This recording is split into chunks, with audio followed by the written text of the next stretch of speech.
보라, 우리가 여호와의 산에 올라가서 야곱의 하나님의 전에 이르자. 그가 그의 도를 가지고 우리에게 가르치실 것이니라. 우리가 그의 길로 행하리라 하리니 이는 율법이 시온에서부터 나올 것이요 여호와의 말씀이 예루살렘에서부터 나올 것이니라. 아멘.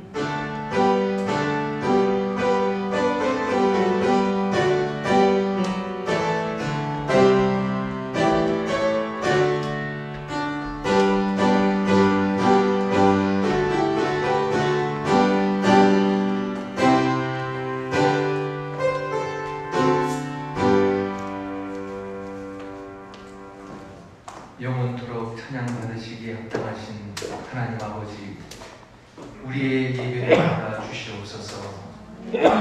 죄와 허물로 인해 죽었던 저희들이 십자가 은혜로 구원받아 이렇게 거룩한 주님의 자녀로 거듭났습니다. 이 은혜를 생각할 때마다 우리의 심령에는 감사가 충만하고 우리 입술에는 찬양이 넘쳐납니다. 감사와 찬양으로 드리는 오늘의 예배가 하나님이 기뻐하시는 예배, 거룩하게 구별된 예배, 성령님께서 충만하게 임재하시는 예배가 되길 원합니다. 아버지 하나님, 모든 영광을 성삼위 하나님께 올려드리오며 예수 그리스도 이름으로 기도하옵나이다. 아멘. 다 함께 일어나셔서 23장 찬송하시겠습니다.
오래 참고 기다리시는 하나님 아버지, 온 세상을 공의로 다스리시면서도 허물 많은 저희들에게는 자비와 사랑을 베풀어 주시는 은혜에 감사를 드리옵나이다.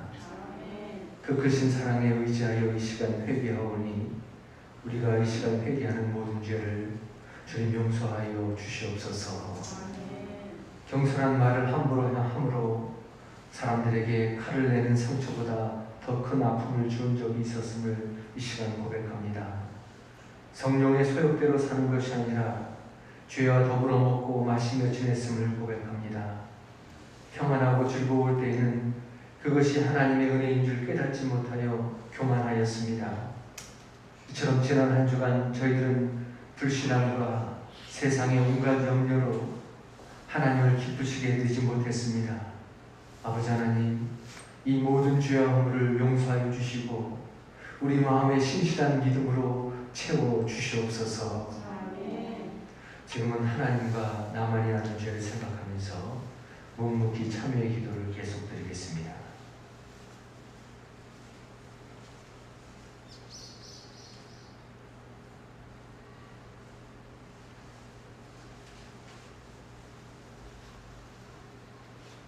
너희 하나님 여호와께서 너희에게 명령하신 모든 도를 행하라.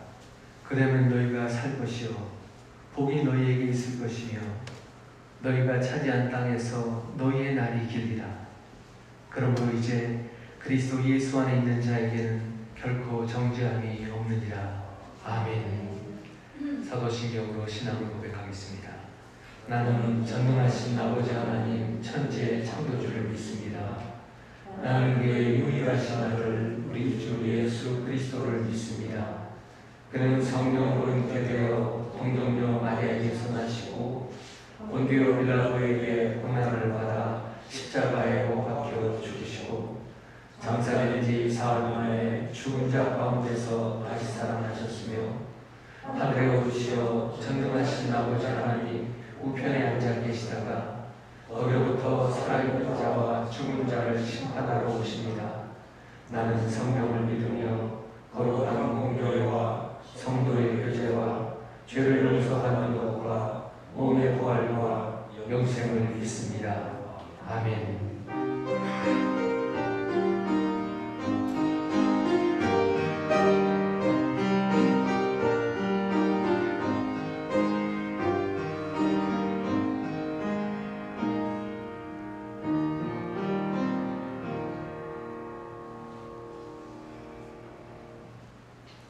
함께 보실 교독문은 52번 교독문입니다. 시편 119편 말씀.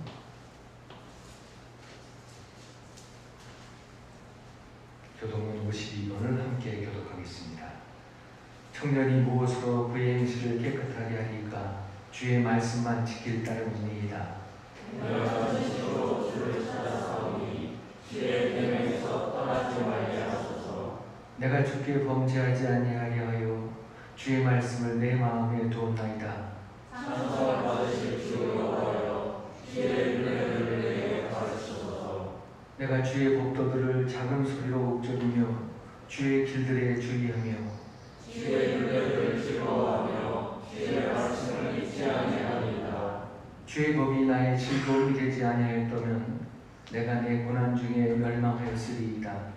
내가 주의 법도들을 영원히 잊지 아니하노니 주께서 이것들 때문에 나를 살게 하시니이다.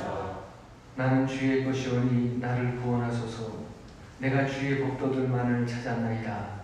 악인들이 나를 멸하려 여겨오거나 나는 주의 증거들만 생각하리이다. 내가 보니 모든 완전한 것이 다 끝이 있어도 주의 계명들은 심히 넓으니이다.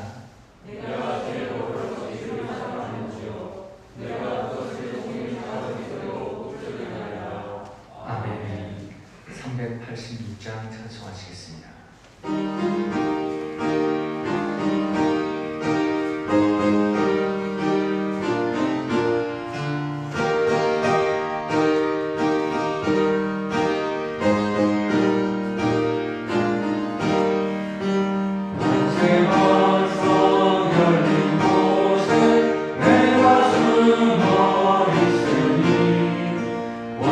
원수만이 승복되고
주님의 사랑과 축복을 온몸에 가득 담고 주님 앞에 예배드리게 하시니 아버지 하나님 감사합니다.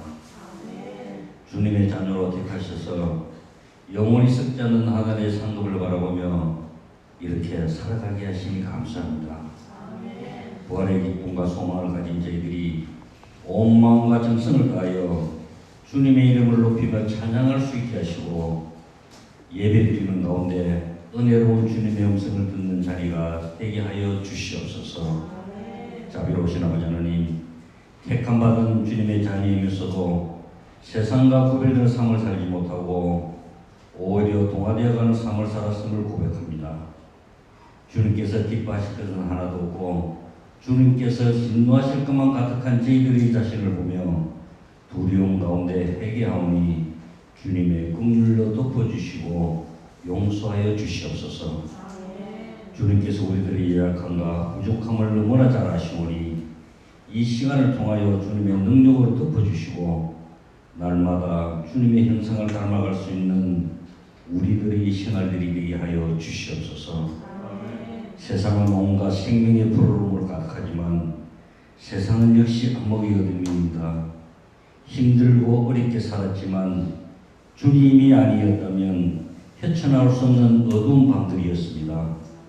세상의 온갖 이용과 환난 가운데서도 저희들을 지켜주심을 감사합니다. 입으로는 주님을 믿는다고 하면서도 마음으로는 염려하고 불안해하고 좌절하고 낙심하면서 원망과 불평과 불만으로 살아온 저희들입니다. 저희들이 알게 모르게 지은 죄들을 주님의 보혈 피로 깨끗이 씻어주시고 주님께서 받으실 이 거룩한 예배가 저희들의 죄로 훼손되지 않도록 주님의 피 묻은 십자가 뒤에 감추어 주시옵소서. 아버지 하나님, 저희들은 연약하여 언제라도 악한 영에게 미혹당하고 불의의 세력을 이기지 못하는 삶을 살 수밖에 없음을 깨닫습니다. 저희들이 복음에서 벗어난 모든 것을 분별하며 경계하고 물리칠 수 있는 믿음의 사람으로 살아갈 수 있도록 하나님의 능력의 장중으로 붙들어 주시옵소서. 또한 무가치한 욕망과 욕구들을 떨쳐버리고 주님께서 바라시는 의의 열매, 성령의 열매를 맺을 수 있는 삶이 될 수 있도록 성령 충만을 허락하여 주시옵소서.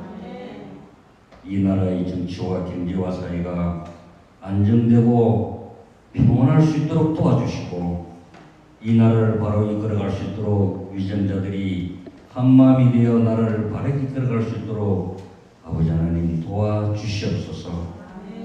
무엇보다도 하나님의 심판을 무수하는 복된 민족, 복된 국민이 될 수 있도록 은총을 더하여 주시고 무엇보다도 전쟁으로 인하여 너무나 크나큰 고통을 겪고 있는 우크라이나 백성들을 불쌍히 여겨주셔서 전쟁의 참혹한 현실을 하루빨리 종식시켜 주시고 평화를 찾아 천진난만한 어린아이들이 밝고 환한 모습으로 마음껏 자유를 누리게 하시고 약한 부녀자들이 마음 놓고 생활할 수 있도록 아버지 하나님 굽어 살펴 주시옵소서. 교회의 머리가 되시는 주님, 교회의 사명은 영혼 구원에 있사오니 구원받지 못한 불쌍한 영혼들을 돌아볼 수 있게 하옵소서. 듣든지 안 듣든지 끊임없이 복음의 씨앗을 부지런히 뿌릴 수 있는 교회 되게 하시고 믿음의 성도들이 되게 하옵소서. 아버지 하나님, 지금 이 자리를 찾는 자들 중에 소망을 잃은 심령이 있습니까? 답답한 가슴을 나오는 심령이 있습니까? 질병의 고통을 안고 심령이 있습니까? 그들을 불쌍히 여기시고 긍휼히 여기셔서 소망을 잃은 자에게는 희망을 내어주시고 답답한 자에게는 시원한 생수가 되게 하시며 치료의 손길을 원하는 자에게는 고침을 허락하여 주시옵소서. 오늘도 변함없이 몸된 재단을 위하여 아름다운 봉사와 섬김의 손길을 마음을 쏟는 교우들이 있습니다. 저들이 봉사와 섬김이 많아질수록 때를 따라 도시는 주님의 은혜를 풍성하게 하여 주시옵소서. 오늘도 주님의 말씀을 들고 나누어 쓰시는 목사님을 기억하셔서 성령의 능력으로 붙으시기를 원합니다. 목양과 말씀 준비에 온 힘을 쏟고 계시오니 건강 잃지 않도록 굳건하게 붙들어 주시고 입술을 통하여 선포되어지는 말씀이 우리들의 길을 열어주셔서 우리들의 입술에서 아멘만이 고백되어지게 하여 주시옵소서. 언제나 우리와 함께 변함없이 함께 하시는 주님을 확신하며 믿음, 소망, 사랑이신 예수 그리스도 이름 받들어 감사하며 기도드렸습니다.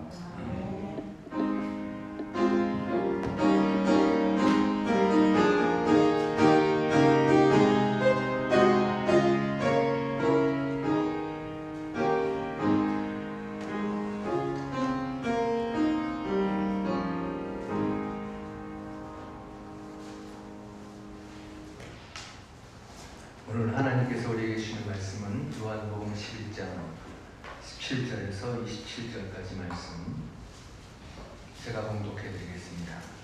요한복음 11장 17절 예수께서 와서 보시니 나사로가 무덤에 있은지 이미 나으리라. 베다니는 예루살렘에서 가깝기가 한 오리쯤 되매 많은 유대인이 마르다와 마리아에게 그 오라비의 일로 위문하러 왔더니 마르다는 예수께서 오신다는 말을 듣고 곧 나가 맞이하되 마리아는 집에 앉았더라. 마르다가 예수께 여쭤오되 주께서 여기 계셨더라면 내 오라비는 버니가 죽지 아니하였겠나이다. 그러나 나는 이제라도 주께서 무엇이든지 하나님께 구하시는 것을 하나님이 주실 줄을 아나이다. 예수께서 이르시되 네 오라비가 다시 살아나리라. 마르다가 이르되 마지막 날 부활 때에는 다시 살아날 줄을 내가 아나이다. 예수께서 이르시되 나는 부활이요 생명이니 나를 믿는 자는 죽어도 살겠고 무릇 살아서 나를 믿는 자는 영원히 죽지 아니하리니 이것을 내가 믿느냐. 이르되 주여 그러하오이다. 주는 그리스도시요 세상에 오시는 하나님의 아들이신 줄 내가 믿나이다. 아멘. 이 시간 찬양대가 하나님 앞에 찬양드리겠습니다.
사람이 가진 감정 중에 섭섭함이라는 것이 있습니다. 이 섭섭하다. 사전적인 의미는 기대에 어그러져서 마음이 서운하거나 아쉽고 불만스럽다. 이런 의미를 갖고 있습니다. 그래서 이 섭섭함에는 항상 그 마음을 일으킨 대상이 있습니다. 또 그 대상을 향해 품기 시작한 나의 기대가 있습니다. 따라서 만일 대상이 없는데도 스스로 섭섭한 경우는 없습니다. 또 기대가 전혀 없었는데도 마음이 섭섭한 경우 또한 없습니다. 만약에 대상이 없는데도 섭섭하다면 그건 병이죠. 또 기대가 전혀 없었는데도 정말로 저절로 마음이 섭섭하다면 이것도 역시 병입니다. 물론 어떤 이가 전 진짜 전혀 기대하지 않았어요. 이렇게 말할지 몰라도 그러나 누군가에게 마음이 섭섭했다면 거기에는 분명히 자기 자신도 의식하지 못한 아니면은 드러내기에는 너무나 유치하고 창피해서 눌러서 감추어 놓은 그런 무의식적인 기대가 있었음을 인정해야 한다는 것입니다. 제가 부교육자로 있었을 때 저를 아껴주시던 장로님이 계셨습니다. 제게는 스승과 같은 분이셨습니다. 한번 소개해드린 적이 있는데 숭실대에서 대학원장을 지내셨던 우리나라 국문학계의 원로였습니다. 이분은 아주 건강하신 분이었어요. 그래서 60대까지도 테니스를 치고 우승을 하고 그런 분들입니다. 그 교수들끼리 하는 대회에서 이상희 교사님은 더 잘 치시는 분이시지만 아무튼 그런 분이었는데 60대 중반이 되니까 이분이 이제는 테니스를 힘들어서 못 친다고 하셨습니다. 제가 담임 목사로 부임하자 주기적으로 저를 찾아와 주셨어요. 그래서 격려해 주시고 용기를 주시고 그러던 분이었습니다. 근데 한동안 연락이 뜸했습니다. 그리고 어느 날 그 부인 권사님으로부터 전화가 왔어요. 전화를 받았더니 그 장로님이 돌아가셨다는 것입니다. 깜짝 놀랐습니다. 아니 어떻게 그럴 수가 있느냐 했더니 사실은 암이 발생해서 그동안 암 투병을 하셨다는 것입니다. 그래서 제가 그런데 왜 제게 연락을 안 주셨느냐 그랬더니 장로님께서 목회하라고 애쓰는 김영선 목사님에게는 부담을 주지 않기 위해서 투병 사실을 알지 말아달라고 하셨다는 것입니다. 그래서 병환 중이라는 사실을 알려주지 않으셨다는 거예요. 그러니까 또 저는 또 섭섭하죠. 그렇게 병환 중이었는데도 알려주지도 아니하시고 갑자기 돌아가셨다는 연락을 받으니까 제가 얼마나 또 섭섭했겠습니까. 그래서 문상을 가려고 했는데 그 당시 다른 일 때문에 상중의 문상을 가지 못했습니다. 그리고 초상이 끝난 다음에 문상을 가게 되었습니다. 먼저 전화를 드렸어요. 그랬더니 그 권사님이 오지 말라는 겁니다. 그래서 새로 이상한 주소로 가려고 했는데 주소도 안 가르쳐 주는 거예요. 교회에다 전화해서 알아봤더니 교회 직원들이 다 바뀌어서 저를 모릅니다. 그리고 개인정보라서 알려줄 수가 없다고 합니다. 그래도 물론 알아낼 수 있죠. 주소는 알아냈어요. 근데 가기 전에 연락은 드려야 할 것 같아서 전화하면은 받지도 않고 받으면 오지 말라고 하고 여러 차례 전화를 드렸지만 거절하셨습니다. 그리고 결국 오늘까지 이뤘어요. 20년 가까이 됐습니다. 초상 기간 중에 문상을 가지 못한 것이 그렇게 많이 섭섭하셨던 모양입니다. 그래서 저는 오늘 본문 말씀을 대할 때마다 나사로의 동생 마리아가 주님께 섭섭해하는 모습을 보면서 아마 그때 그 권사님의 섭섭함이 그랬을 것이다. 이렇게 추측이 됩니다. 왜냐하면 예수님께서 나사로를 찾아오셨습니다. 그러나 그때는 이미 나사로가 죽은 지 나흘이 지나서 무덤 속에 장사된 이후였습니다. 장사가 된 지 나흘이 됐음에도 불구하고 요한복음서가 굳이 강조하는 것은 그 당시 유대인들의 전통적인 인간 신앙과 관련이 있습니다. 유대인들은 이렇게 믿고 있었다고 해요. 죽은 자의 영혼은 4월 동안 그 시체에 머물러 있다. 이런 믿음이 있었다고 합니다. 그래서 유대인들의 그 미시나에 보면은 장례 그 이후에 장례 지낼 것을 규정하고 있습니다. 그래서 죽은 지 나흘이 되었다는 것은 회생의 가능성이 전무한 완전한 죽음에 이르렀다는 것을 의미합니다. 유대식으로 보자면 그렇습니다. 죽은 지 3일 동안만 영원히 머물러 있는데 나흘째 갔으니까 이제 그건 완전히 없다는 거죠. 물론 유대인들의 신앙입니다. 이것은 우리 기독교 신앙은 아니에요. 즉 나사로가 완전하고 최종적인 죽음에 이르렀을 때 예수님께서 죽은 나사로를 찾아오신 것입니다. 오늘 보면 19절 말씀을 보시죠. 19절을 보시면은 이미 수많은 조문객이 다녀갔습니다. 그리고 장사 지내고 나서도 계속해서 여전히 조문하고 있었습니다. 그런데 마리아와 마르다 자매는 그 누구보다도 가깝다고 생각했던, 사랑한다고 믿었던 예수님께서 남들보다 더 못하다는 것이 이해가 되지 않았을 것입니다. 모르시는 것도 아니고 사람까지 보냈으면 분명히 급히 달려오실 것이라고 기대했습니다. 근데 장례를 다 치르도록 보이지 않으셨어요. 그 섭섭함이야 어찌 말로 다 표현할 수 있었겠습니까? 이미 섭섭함을 넘어서 실망스럽기까지 했을 것입니다. 이런 감정이 마리아에게 고스란히 남아있는 것을 보여주고 있는 것이 오늘 보면 20절 말씀이에요. 20절 말씀을 보시죠. 예수님이 찾아오셨다고 하는 소식에 언니 마르다는 벌떡 일어나서 나가서 맞이합니다. 근데 마리아는 그냥 집에 앉아 있었습니다. 외향적인 언니 마르다와 달리 물론 마리아는 내향적이고 정적인 성격이었습니다. 누가복음 10장에 보면은 마리아가 손님맞이에 분주한 언니하고는 다른 모습을 보이고 있죠. 마리아는 줄곧 예수님 발치에 앉아서 주님의 말씀을 듣기를 즐겨했던 사람이었습니다. 근데 그만큼 주님에게 몰입했고 주님을 좋아했고 주님을 따랐던 사람이었습니다. 그런 마리아가 예수님이 오신다는 말씀을 듣고도 나가지 않고 있어요. 방 안에 들어가 앉아 있습니다. 그렇다고 죽은 오라비 시신이 있는 것도 아닙니다. 이미 장사 지내고 난 다음이에요. 옆에 있던 언니가 내달려 나갔는데도 불구하고 마리아는 그냥 그 자리에 앉아 있었습니다. 이것을 보면은 마리아가 얼마나 많이 섭섭했고 또 얼마나 많이 실망했는지를 짐작할 수가 있습니다. 실망이라고 하는 영어 단어는 disappointment라고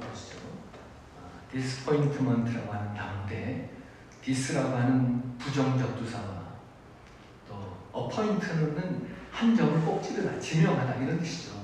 한 점을 꼭 찌르는 것인데 그리고 명사형음이 멘트로 결합되어 있습니다. 그러니까 영어에서 실망이라고 하는 단어의 의미는 날카로운 바늘 같은 것으로 꼭 찌른 바로 그 지점을 원했는데 엉뚱하게 다른 지점을 가리키니까 마음이 상하고 실망이 된다 이런 뜻입니다. 도대체 마리아의 신앙은 어떤 신앙이기에 어느 누구도 흉내낼 수 없을 정도로 그렇게 주님을 사랑하고 또 주님을 그렇게 따르던 자였는데 또 그렇게 헌신하던 여인이었죠, 마리아는. 그런데 그럼에도 불구하고 자신의 기대와 또 기도를 얼마나 했겠습니까?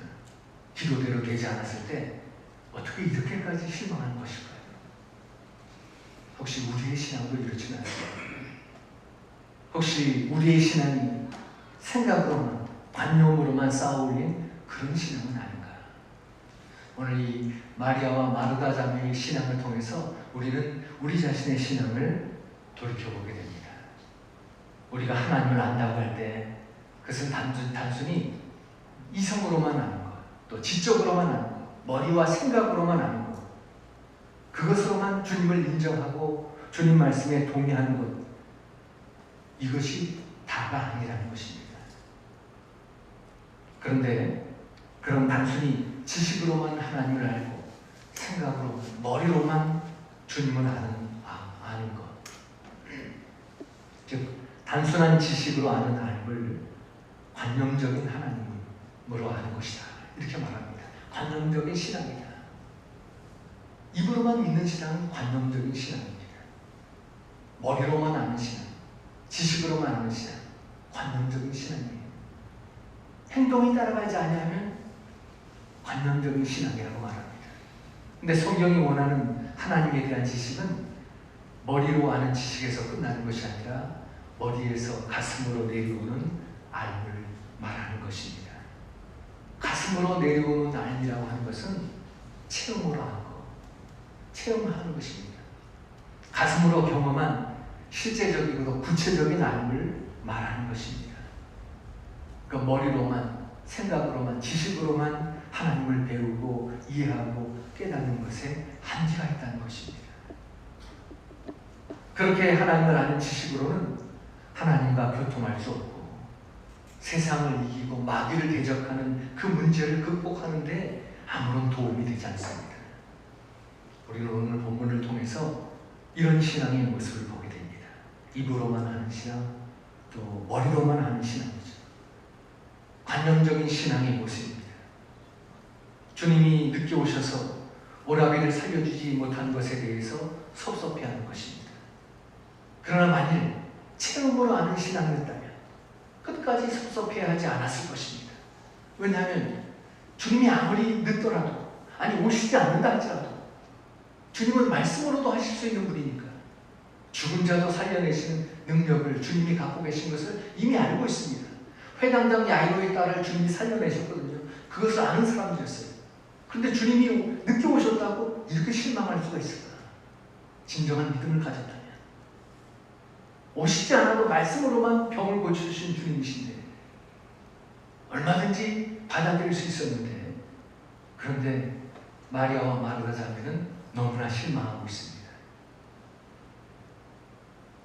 주님께서 늦게 오셔도 죽은 자를 살려주실 줄 믿는 것이 이미 체험했기 때문에 가슴으로 믿는 신앙인 것입니다. 그런데 이것이 부족했다는 거죠. 그래서 늦어져도 섭섭해하지 않고 또 바라는 대로 되지 않았어도 원망하지 않고 끝까지 주님을 믿고 신뢰하는 신앙이 체험으로 아는 신앙, 가슴으로 아는 신앙입니다. 이런 신앙이 결합되어 있어야만 했습니다. 이전에 어느 집사님이 권사님과 나눴던 이야기를 전해 들었습니다. 그 집사님이 권사님에게 말하기를 주중에 드렸던 헌금이 주보에 기록되지 않았다고 얘기했다고 합니다. 그러자 그 권사님이 대답하기를 기다려봐, 언젠간 나올 거야 그러더래요. 왜냐하면 그런 권사님도 그런 경험이 있었기 때문에 그런 대답을 한 것입니다. 주중에 헌금을 드렸는데 그 헌금이 그 주에 나온 것이 아니라 몇 주 후에 나온 것을 경험했기 때문에 그런 대답을 했던 것입니다. 그 과정의 이야기는 이런 것입니다. 주중에 헌금을 드리신 것은 제가 보관하게 됩니다. 보통의 경우에는 제가 가방에 있는 여러 주머니 중에 헌금만 보관하는 주머니에 넣어서 보관했다가 주일 예배 때 드리게 됩니다. 근데 가끔 헌금 봉투 한 개를 다른 주머니에 넣어서 그만 그것을 빼놓고 헌금 봉투를 주일 예배 때 드리게 되는 경우가 있습니다. 그러다 후에 얼마 후에 가방 정리를 하다 보면 그런 봉투가 다른 가방 주머니에 있는 것을 발견해서 그것을 주일날 헌금으로 드리게 되는 경우가 바로 그런 것입니다. 근데 과정은 몰라도 언젠가는 헌금 봉투가 나온다는 것을 경험했기 때문에 그 권사님은 기다려봐, 언젠간 나올 거야 이렇게 말하는 것입니다. 머리로만 아는 것이 아니라 가슴으로 알고, 즉 실제로 경험하고 체험했기 때문에 헌금 드린 기록이 늦어져도 섭섭해하거나 오해하지 않는 것입니다. 오늘 본문의 마리아가 바로 그런 상황을 우리에게 보여주고 있습니다. 나사로가 죽은 지 나흘이 지나서 예수님께서 찾아오셨습니다. 이미 주변의 사람들은 다 조문을 다녀갔고 장례식 내내 함께 해준 사람들도 있었습니다. 하지만 그 누구보다도 사랑한다고 했던 주님은 모든 장례식이 끝난 다음에 주님께서야 조문을 오셨습니다. 마음 한켠에 섭섭한 마음이 있었겠지만 그래도 마르다는 급히 뛰어나가서 주님을 맞이합니다. 그러나 마리아는 섭섭한 마음에 그냥 집에 앉아 있었습니다. 나와 보지도 않아요. 주님이 오셨는데. 그런데 예수님을 만난 마르다가 꺼낸 첫 마디를 보십시오. 반가운 인사보다는 아쉬움과 섭섭함이 묻어나는 그런 말을 하고 있죠. 21절 보시죠. 21절 보면 마르다의 말이 그런 말이에요. 가족을 먼저 떠나보낸 이들이 특별히 투병 생활을 했지만 결과가 좋지 않아서 결국에는 가족을 잃은 사람들은 한동안 끊이지 않는 아쉬움과 후회와 더불어 살 때가 있습니다. 그때 이렇게 한다. 그때 억지로라도 병원에 모시고 가서 건강검진 받게 해드릴 거. 이런 후회들을 하죠. 이런 그 정서적인 홍역을 치르게 됩니다. 사별 후에는. 그렇기 때문에 사실 이 마르다의 말에 공감이 됩니다. 병을 고치는 주님의 능력이 있음을 마르다는 알고 있었습니다. 그래서 아마 그것이 가장 후회가 됐을 거예요. 주님이 빨리 오셨더라면, 주님이 계셨더라면 오라비가 죽지 않았을 것을. 이 마르다의 말 속에는 사랑하는 이를 먼저 보낸 가족으로서의 안타까움과 슬픔, 그리고 주님을 향한 원망이 함께 뒤섞여 있었습니다. 하지만 마르다는 이 오빠에 대한 안타까움과 슬픔, 그리고 주님을 향한 원망에만 머물지 않았고요. 마르다는 신앙인으로서 원치 않는 상황 앞에서 어떻게 대처해야 할지를 잘 알고 있었습니다. 그런 사람이었어요. 그래서 그녀는 이렇게 고백을 합니다. 22절을 보시죠. 본의 아니게 이렇게 되어서 너무나도 슬프고 아픕니다. 하지만 주님께서는 지금이라도 주님이 기도하시는 것은 하나님이 다 들어주실 줄로 믿습니다. 이런 고백을 하고 있죠. 이 마르다의 신앙의 깊이를 여기서 알 수가 있어요. 여기 제일 끝에 아나이다. 이 마르다가 말한 안다고 하는 이 헬라어 동사는 오이다라고 하는 동사인데, 이것은 알다라는 뜻 외에 본다라는 의미를 함께 갖고 있는 뜻이 그 단어라고 합니다. 그러니까 마르다가 얘기하는 게 자신이 분명하게 보아서 알고 있다는 그런 확신의 말인 것입니다. 확신에 찬 믿음을 고백하는 마르다의 말을 들은 주님께서는 23절에서 이렇게 말씀하시죠. 예수께서 이르시되 내 오라비가 다시 살아나리라. 죽은 지 나흘이 지났어요. 그것도 이미 장사까지 다 마친 오빠 나사로가 다시 살아날 것이라고 하는 주님의 말씀에 마르다는 어떻게 반응합니까? 24절을 보십시오. 24절. 마르다가 이르되 마지막 날 부활 때에는 다시 살아날 줄을 내가 아나이다. 여기서도 역시 마찬가지로 오이다라고 하는 단어를, 안다고 하는 단어, 이것을 사용해가면서 분명하게 알고 확신한다고 대답합니다. 물론 죽으면 모든 것이 끝이라고 생각하는 신앙이 없는 사람들과 비교해 볼 때는 이 마르다의 신앙 고백은 대단한 신앙 고백이 아닐 수 없습니다. 부활에 대한 신앙이죠. 반드시 부활할 것을 믿습니다. 확신하고 있습니다. 마르다. 하지만 그 부활의 그때는 지금이 아니라 언젠가 있을 마지막 날 그날이라는 것. 이것이 마르다 신앙의 한계였습니다. 이 같은 마르다의 말에 주님이 이렇게 말씀하십니다. 25절, 26절. 그것은 부활에 대한 너무나도 유명한 말씀이죠. 마르다는 마지막 종말의 날에 이르러서야 죽은 오빠가 부활하게 될 것이다, 이렇게 말하고 있습니다. 그러나 주님을 믿는 사람은 죽음 속에 오랫동안 방치되었다가 먼 훗날 종말에 그때 다시 살아나는 것이 아니라 죽은 육체와 상관없이 영원히 죽지 않는 것이다, 이렇게 말씀하시는 거예요. 그리고 마르다에게 묻고 계시죠. 이것을 내가 믿느냐? 26절 뒷부분에 나오죠. 예수님의 질문에 마르다가 지금까지 예수님의 12제자를 포함해서 그 누구도 하지 않았던 놀라운 신앙 고백을 합니다. 27절 말씀입니다. 그 원어에 보면 마르다의 고백에 내가 믿나이다. 이것은 아주 강한 확신으로 해석을 합니다. 내가 믿나이다. 헬라어는 보통 그 1인칭 주어를 사용하지 않는다고 합니다. 나라는 단어를 쓰지 않는다고 해요.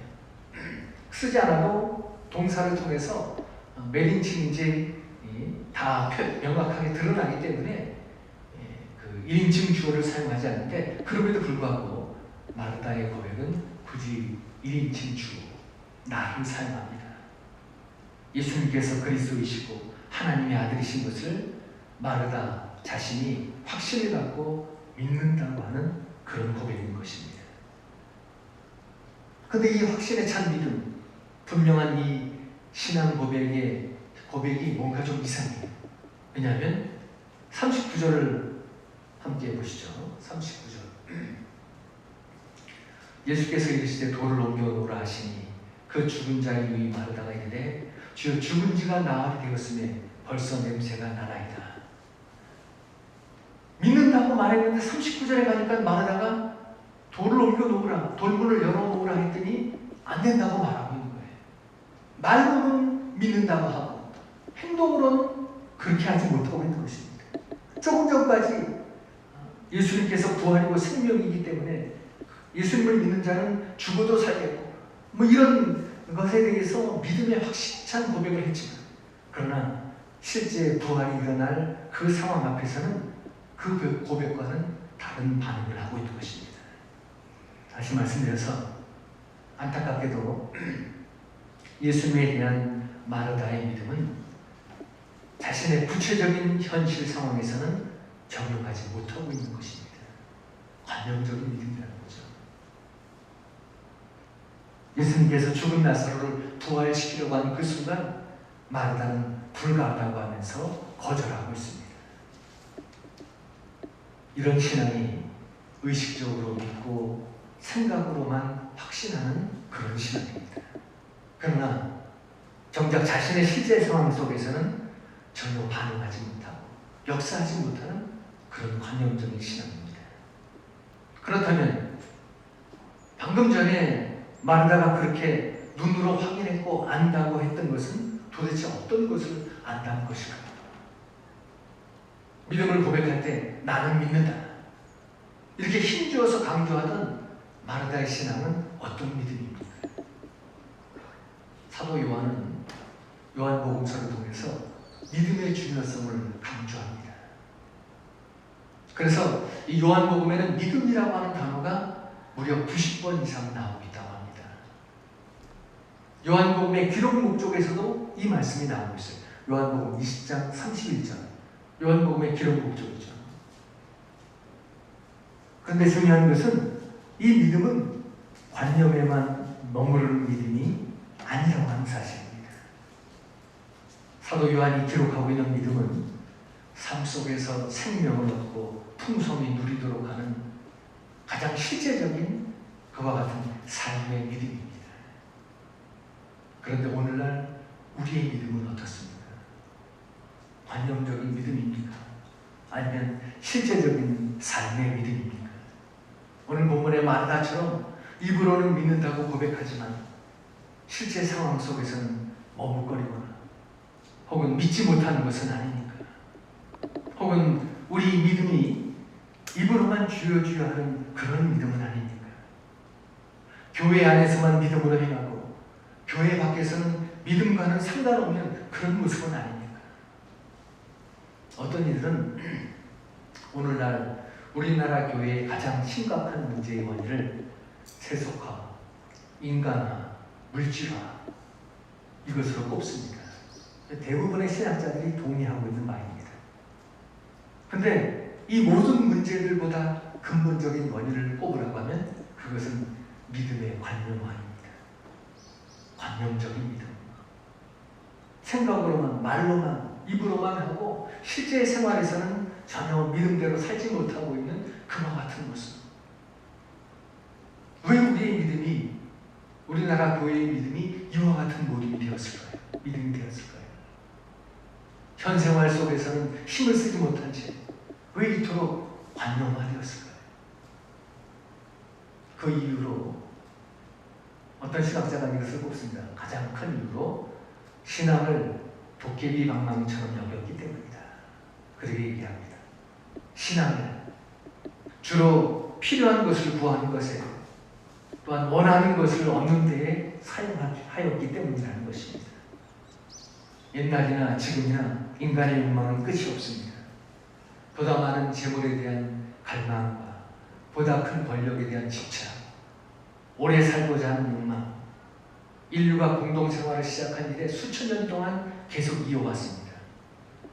그래서 그것을 위해서 신앙을 사용했다는 것입니다.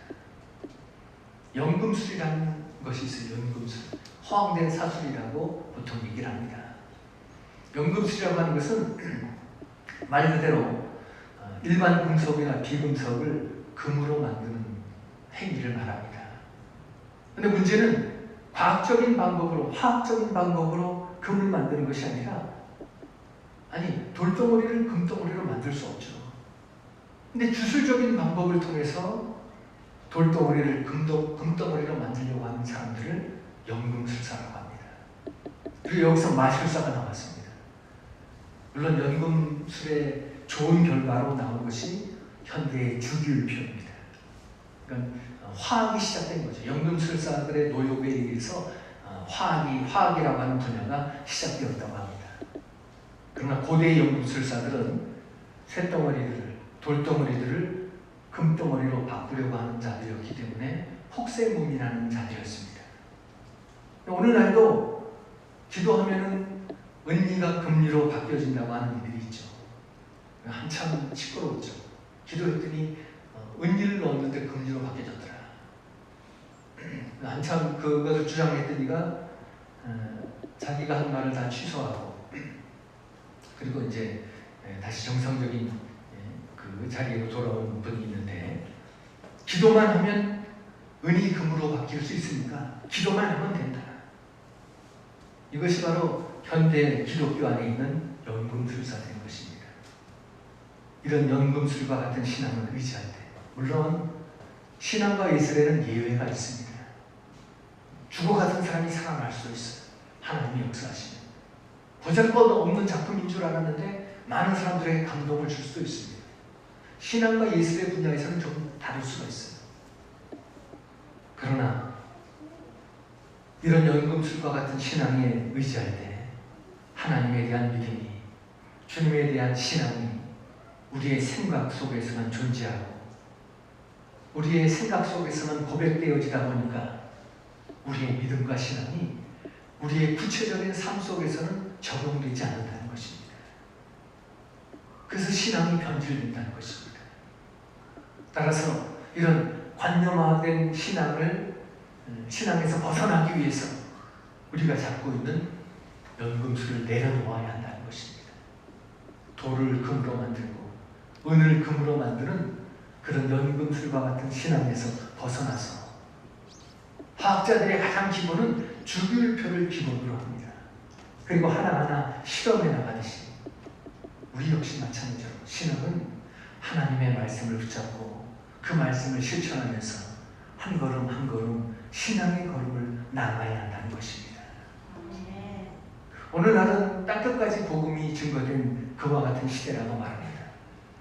물론 그 중에는 아직도 복음을 듣지 못한 이들이 있지만, 그러나 적어도 지금까지 그 어느 때보다도 오늘날은 그리스도 이름이 땅끝까지 전해져 있는 그런 시대입니다.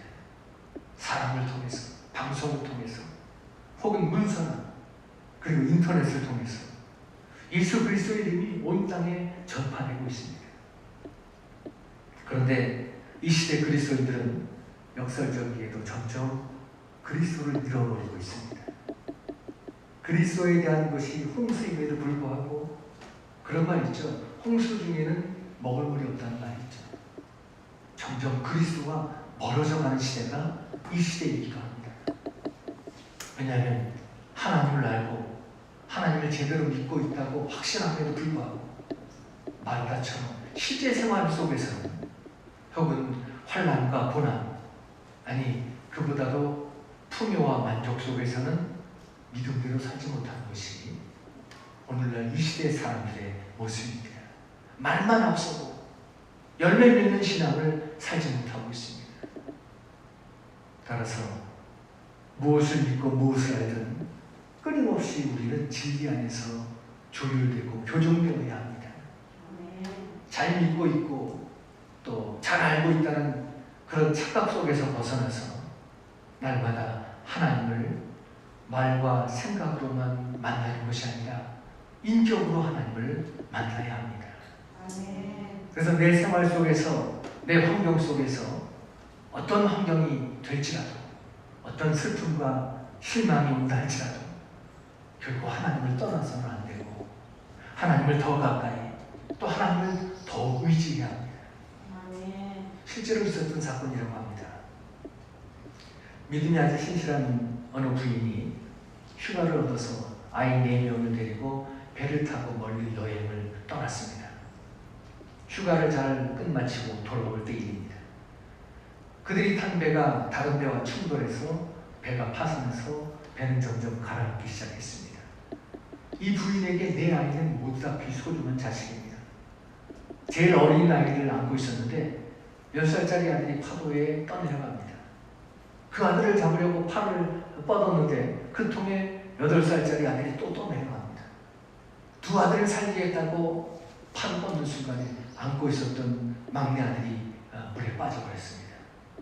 그 순간에 4명의 아들이 모두 다 물살에 떠내려가 버리고 말았습니다. 결국 엄마 혼자 살아남아서 병원에 누워 있었습니다.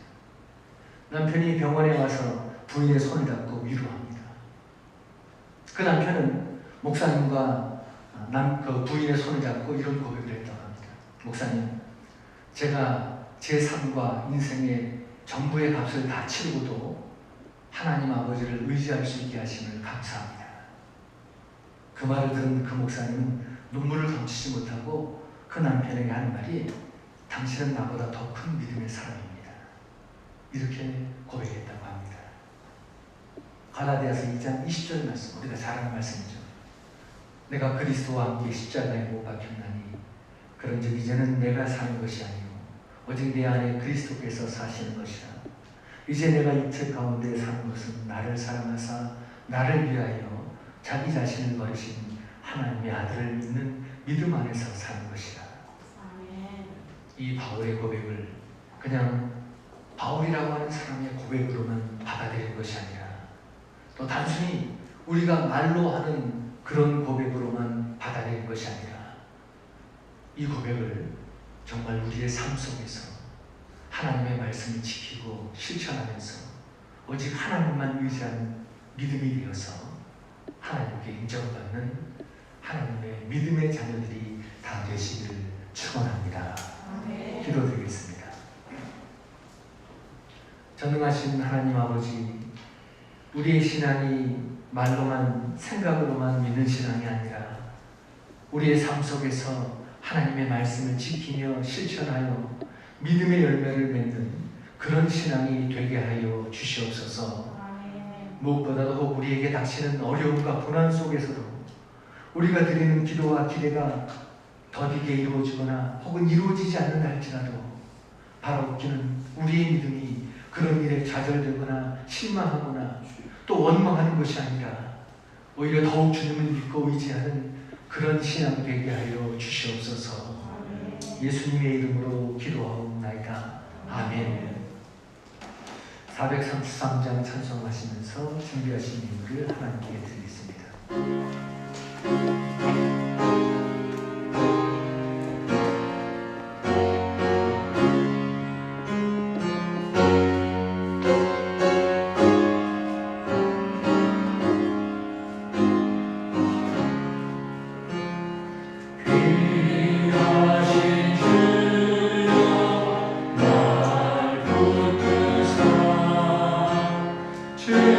주께로 날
은혜가 풍성하신 하나님, 거룩한 예배를 하나님 앞에 드리며 또한 저희가 정성을 다한 예물을 하나님 앞에 드리오니 드리는 이 예물을 받아주시고 이 예물이 사용되어지는 곳에 복음이 전파되게 하시며 하나님의 나라가 확장되게 하시고 구원받은 심령이 교회에 더해지는 역사가 일어나게 하여 주시옵소서. 11조 예물을 성별하게 드리는 일이 있습니다. 내가 가진 것이 다 주님이 주신 것이라고 하는 믿음의 고백으로 드리오니 하나님이 이 믿음을 기쁘게 받아주시고 축복하여 주셔서 더 많은 것을 10의 하나로 성별하게 드릴 수 있도록 그가 행하는 모든 일들을 형통하게 하시고 그 가정 용기 강건함으로 주께서 지키시고 보호하여 주시옵소서. 여러 가지 제목의 감사 예물을 또한 드립니다. 우리의 기도의 제목마다 응답하시는 아버지 앞에 드리는 이 같은 감사가 날마다 끊이지 않게 하시고 풍성하게 차고 넘치게 하여 주시옵소서. 또한 작정한 예물들을 드리고 있습니다. 주정헌금, 건축헌금, 선교헌금, 일천번지헌금 하나님 앞에 작정한 것을 끝까지 지킬 수 있도록 그런 믿음과 은혜와 물질과 환경을 우리에게 허락해 주시옵소서. 성미를 드리며 시간과 노력과 봉사를 드리는 종들 또한 있사오니 이 모든 것들도 다 함께 받아 주시옵기를 예수님의 이름으로 기도하옵나이다. 아멘. 7월 3일 주일은 맥주감사주일입니다. 주보림을 보시면 맥주감사주일을 7월 첫 주일로 지키는 것은 지난 6개월 동안 지켜주신 하나님의 은혜에 감사드리고 또 남은 6개월을 지켜주실 하나님의 은혜를 믿음으로 바라보며 감사드리는 그런 절기입니다. 그래서 이번 맥주감사절에는 우리 교회에서는 그 점심 식사 식탁의 교제를 지난번처럼 예정하고 있습니다. 그렇게 알고 준비해 주시기 바랍니다. 기도 제목표에 나오고 있는 것처럼 우리 병석에 있는 분들과 7월 초 출산을 앞둔 김혜림 집사를 위해서 기도해 주시기 바랍니다. 이 김혜림 집사님 오늘 새벽에 그 병원 응급실에 갔었어요. 그래서 그 출산이 아닌가 갔었는데 아직은 아니라고 그래서 지금 계속 집에 누워 있습니다. 누워서 오늘 반주도 못했고 그런 형편에 있으니까 7월 8일 출산해야지 이제 의사로서 가장 산모도 아기들도 건강한 상태로 출산할 수 있다고 말해서 그때까지는 기다려야 하는데 기억하시고 기도해 주시기 바랍니다. 또 우리 홍춘자 권사님 손자 우빈이가 병원에 입원했다가 이제 태어난다고 합니다. 그 썰핀 타다가 타고 났는데 이제 갑자기 하반신이 무력해져가지고 아산병원에 가서 그동안 치료받았는데 다행히 회복되어서 이제 재활 치료를 받게 됐다고 합니다. 그 우리 우빈이를 위해서도 기도해 주시기 바랍니다. 아기가 이랬으니까 얼마나 놀랐겠어요. 할머니도 그렇고 부모들도 놀랐을 텐데 우리 우빈이를 위해서도 또 기도해 주시기 바랍니다. 이상입니다. 이제 다 같이 일어나셔서 마지막 찬양 주의 길을 가리니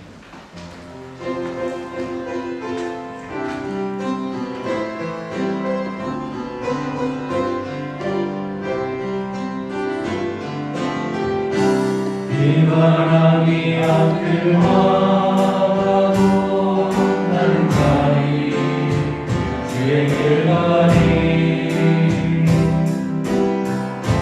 눈보라가 앞길 가려도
이 시간 우리의 신앙이 말로만 혹은 생각으로만 믿는 신앙이 아니라 우리의 삶 속에서 하나님의 말씀을 지키며 실천하며 믿음의 열매 맺는 신앙이 되기를 원하는 이 자리에 있는 우리 새하늘교회 모든 성도들과 온라인으로 예배드리는 이들, 그리고 병석에 있는 새하늘교회 성도님들과 또한 코로나로 병중에 있는 모든 이들 위해, 전쟁으로 죽어가며 또한 고통 가운데 있는 우크라이나 국민들 위해, 온 교회와 이 나라와 온 땅의 모든 사람들 위해 영원토록 함께하여 주시옵기를 간절히 축원하옵나이다. 아멘.